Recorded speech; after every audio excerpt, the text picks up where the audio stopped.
We are watching another video with the complete test of the HTC Desire V smartphone, which is one of the first smartphones by HTC that has a dual SIM slot, so you can use two SIM cards inside, with one of them being a 3G and one of them you can just use voice talking.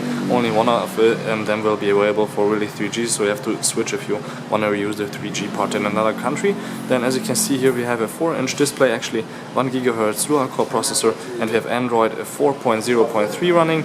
Right now we run an Antutu benchmark test, which will give us a good score about how fast the device is. But as you can see, we have 60 frames per second in a really graphic performing task here.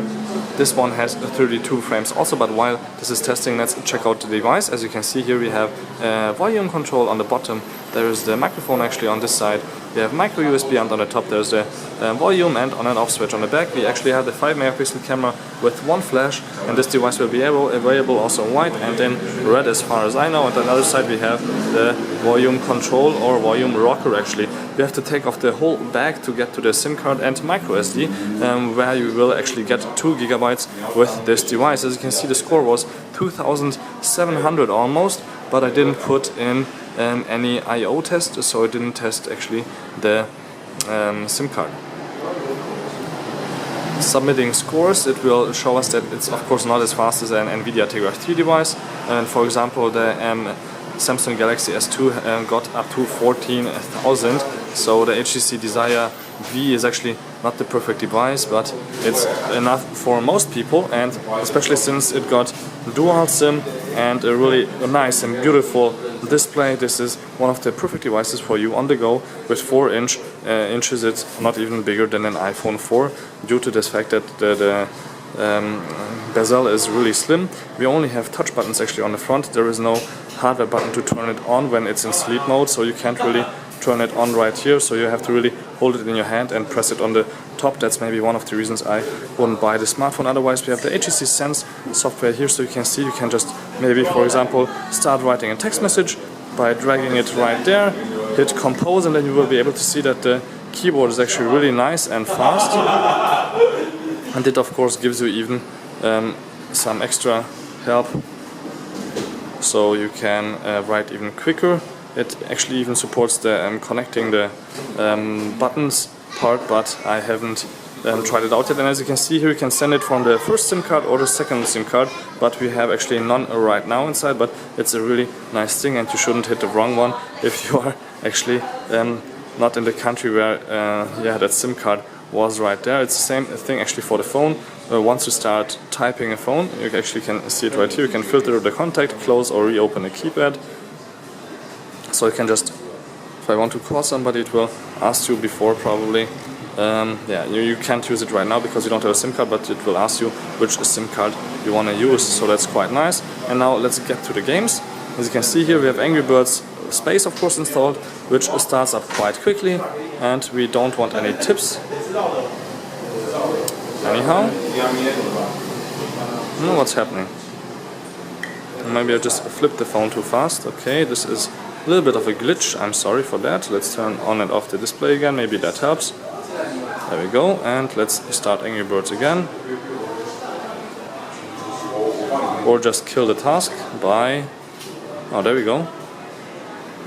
Okay, so we had our first glitch in the review, but that happens of course, and nobody's perfect. And as you can see here, this is also quite responsive, fast, and there you can never actually see really a pixel on this device, so it's really quite sharp, and the display angle is also beautiful, so you can really see everything from everywhere. Compared to an HTC Desire, to a Sony Ray for example, which is about the same price, you can see that it's a lot bigger, but only in the width, not in the height or in thickness.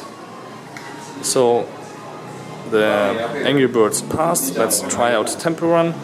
I actually haven't ran that one before, but I hope you will get really fast through that, and then we will do some videos and photos with the camera, where you can actually shoot photos and videos at the same time. Temple Run is taking a little bit to load, but you'll be able to see that it works of course quite well also, and it's for free, and it's not really stuttering, so you can see that you can really play this game nicely, but I've never played that. So let's go out again and start the camera. Starting in the camera, you will be able to see that it's really fast, and when I hit shooting video, you can actually shoot some photos while you're shooting video right with this button here on top, and then you can actually really shoot photos while shooting videos, even though this is not the one series, or you can't because it's turned off in the software right now. Yeah, but I was actually sure that you are able to do that. But you can of course here set some different color options, for example, solarize, posterize, and so on. So that's really quite nice. The 5-megapixel camera even has a flash on the back, as you were able to see, so you can take photos in the club also, and that's one other reason why I would buy this one, not the HTC Desire C. The Desire V is just much better. So let's check out what we shot here. On this really nice and big display, you will be able to see that, yeah, here we have our video. And actually we didn't shoot any photos, but maybe we can actually even zoom in the video. That would be quite nice. No, but we can take screenshots. Look at that. Image has been saved to the gallery. So we can just go to the next picture and then zoom in and zoom out. So that's really quite nice. Of course, you will use your smartphone for browsing also. So let's open up the browser. We are connected over Wi-Fi from my Sony Ray right now. And actually I don't want to sign in, so let's just go to Google. It will go to the Taiwanese Google site because we are in Taiwan actually right now. So let's see. Let me just type in our website, Endeavor TV. As you can see, it's really responsive, and if we flip it, it will flip actually quite quickly with us, and the browser is really fast enough also. And if you go to YouTube, let's just use the browser. I don't want to use the program. You'll be able to see that we are going to the YouTube mobile site, but I want to open it as desktop mode, and then we will see how really fast it is. So let's just hit desktop. Let me put it down again. And then you can really see that we have quite a nice and fast interface, and you can really browse here through everything really well. So thank you very much for watching Endeavor TV. This was the full test of the HTC Desire V smartphone here from Taiwan. My name is Balazs. Until next time, please tune in again. This is available for about $300 soon also in your country, or just come to Taiwan or Europe, where it's available starting June.